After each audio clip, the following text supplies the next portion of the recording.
مجھے اس گناہ سے زیادہ پسند ہے جس کی طرف یہ لوگ مجھے بلا رہے ہیں۔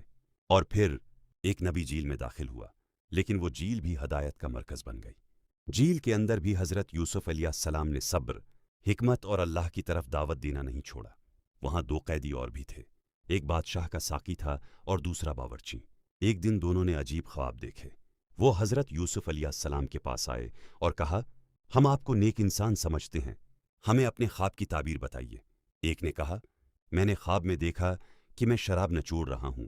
دوسرے نے کہا، میں نے دیکھا کہ میں اپنے سر پر روٹیاں اٹھائے ہوئے ہوں اور پرندے انہیں کھا رہے ہیں۔ حضرت یوسف علیہ السلام نے پہلے انہیں اللہ کی توحید کی دعوت دی، پھر فرمایا، تم میں سے ایک اپنے بادشاہ کو شراب پلائے گا، جبکہ دوسرے کو سولی دی جائے گی اور پرندے اس کے سر سے کھائیں گے۔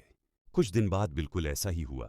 جو شخص آزاد ہونے والا تھا، حضرت یوسف علیہ السلام نے اس سے فرمایا، اپنے بادشاہ کے سامنے میرا ذکر کرنا، لیکن شیطان نے اسے بھلا دیا اور حضرت یوسف علیہ السلام کئی سال مزید جیل میں رہے۔ پھر ایک دن مصر کے بادشاہ نے ایک خوفناک خواب دیکھا۔ اس نے دیکھا کہ 7 موٹی گائیں ہیں جنہیں 7 دبلی گائیں کھا رہی ہیں، اور 7 ہری بالیاں ہیں اور 7 سوکھی بالیاں۔ بادشاہ پریشان ہو گیا۔ اس نے اپنے درباریوں سے تعبیر پوچھی، مگر کوئی جواب نہ دے سکا۔ اسی وقت وہ ساقی جسے حضرت یوسف علیہ السلام نے خواب کی تعبیر بتائی تھی، اچانک سب کچھ یاد کر بیٹھا۔ اس نے کہا، میں آپ کو اس خواب کی تعبیر بتانے والے شخصوں کے پاس لے جا سکتا ہوں۔ وہ فوراً جھیل پہنچا اور حضرت یوسف علیہ السلام سے خواب بیان کیا۔ حضرت یوسف علیہ السلام نے فرمایا، 7 سال تک مسلسل اچھی فصلیں ہوں گی، تم جتنا کاٹو اسے بالیوں سمیت ذخیرہ کر لینا، سوائے تھوڑے سے اناج کے جو تم کھاؤ گے۔ پھر 7 سخت قحط کے سال آئیں گے جو سارا ذخیرہ کھا جائیں گے۔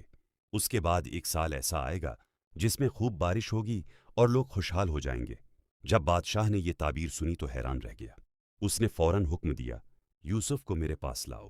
لیکن حضرت یوسف علیہ السلام نے فرمایا، پہلے اس معاملے کی تحقیق کرو جس میں عورتوں نے اپنے ہاتھ کاٹے تھے۔ بادشاہ نے عورتوں کو بلایا۔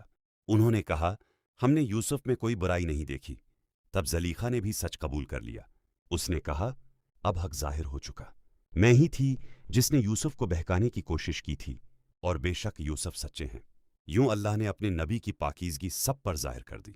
حضرت یوسف علیہ السلام عزت کے ساتھ جھیل سے باہر آئے۔ بادشاہ ان کی حکمت، علم اور دیانت سے بہت متاثر ہوا۔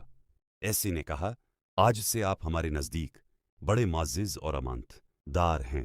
حضرت یوسف علیہ السلام نے فرمایا، ملک کے خزانوں کی ذمہ داری مجھے دے دیجیے، کیونکہ میں حفاظت کرنا بھی جانتا ہوں اور علم بھی رکھتا ہوں۔ یوں ایک قیدی مصر کے خزانوں کا نگہبان بن گیا۔ وقت گزرتا گیا، قحط شروع ہو گیا، چاروں طرف لوگ اناج کے لیے مصر آنے لگے۔ ایک دن حضرت یوسف علیہ السلام کے بھائی بھی مصر پہنچے۔ وہ انہیں پہچان نہ سکے، مگر حضرت یوسف علیہ السلام نے فوراً انہیں پہچان لیا۔ انہوں نے ان کی مہمان نوازی کی اور پوچھا، کیا تمہارا کوئی اور بھائی بھی ہے؟ انہوں نے کہا، ہاں، ایک چھوٹا بھائی بنیامین ہے جو ہمارے والد کے پاس ہے۔ حضرت یوسف علیہ السلام نے فرمایا، اگلی بار اسے بھی ساتھ لانا، ورنہ تمہیں اناج نہیں ملے گا۔ بھائی واپس گئے اور حضرت یعقوب علیہ السلام کو راضی کیا۔ بہت اصرار کے بعد بنیامین بھی ان کے ساتھ مصر روانہ ہوا۔ جب بنیامین حضرت یوسف علیہ السلام کے سامنے آیا تو حضرت یوسف علیہ السلام نے اسے تنہائی میں بتایا، میں ہی تمہارا بھائی یوسف ہوں۔ بنیامین کی آنکھوں سے آنسو جاری ہو گئے۔ پھر حضرت یوسف علیہ السلام نے ایک حکمت عملی اختیار کی تاکہ بنیامین کو اپنے پاس رکھ سکیں۔ انہوں نے شاہی پیمانہ بنیامین کے سامان میں رکھوا دیا۔ جب قافلہ روانہ ہونے لگا تو اعلان ہوا، بادشاہ کا پیمانہ چوری ہو گیا ہے۔ تلاشی لی گئی اور پیمانہ بنیامین کے سامان سے نکلا۔ بھائی حیران رہ گئے۔ وہ بولے، اگر اس نے چوری کی ہے تو اس کا ایک بھائی بھی پہلے چوری کر چکا ہے۔ یہ سن کر حضرت یوسف علیہ السلام نے اپنے دل کا درد چھپا لیا۔ انہوں نے صبر کیا۔ آخرکار وقت آ گیا جب حضرت یوسف علیہ السلام نے اپنی شناخت ظاہر کرنے کا فیصلہ کیا۔ انہوں نے فرمایا، کیا تم جانتے ہو کہ تم نے یوسف اور اس کے بھائی کے ساتھ کیا کیا تھا؟ بھائی حیرت سے کانپ اٹھے۔ انہوں نے کہا، کیا آپ واقعی یوسف ہیں؟ حضرت یوسف علیہ السلام نے فرمایا، ہاں، میں یوسف ہوں اور یہ میرا بھائی ہے۔ اللہ نے ہم پر فضل فرمایا۔ بھائی شرمندگی سے جھک گئے۔ انہوں نے کہا، اللہ کی قسم، اللہ نے آپ کو ہم پر فضیلت دی اور بے شک ہم خطا کار تھے۔ لیکن حضرت یوسف علیہ السلام نے وہ جملہ کہا جو قیامت تک معافی اور رحم کی مثال بن گیا۔ آج تم پر کوئی ملامت نہیں، اللہ تمہیں معاف فرمائے۔ پھر انہوں نے اپنی قمیص دی اور فرمایا، یہ قمیص میرے والد کے چہرے پر ڈال دینا، ان کی بینائی واپس آ جائے گی۔ ادھر کنعان میں حضرت یعقوب علیہ السلام نے فرمایا، مجھے یوسف کی خوشبو آ رہی ہے۔ لوگوں نے کہا، آپ ابھی تک یوسف کے خیال میں ہیں۔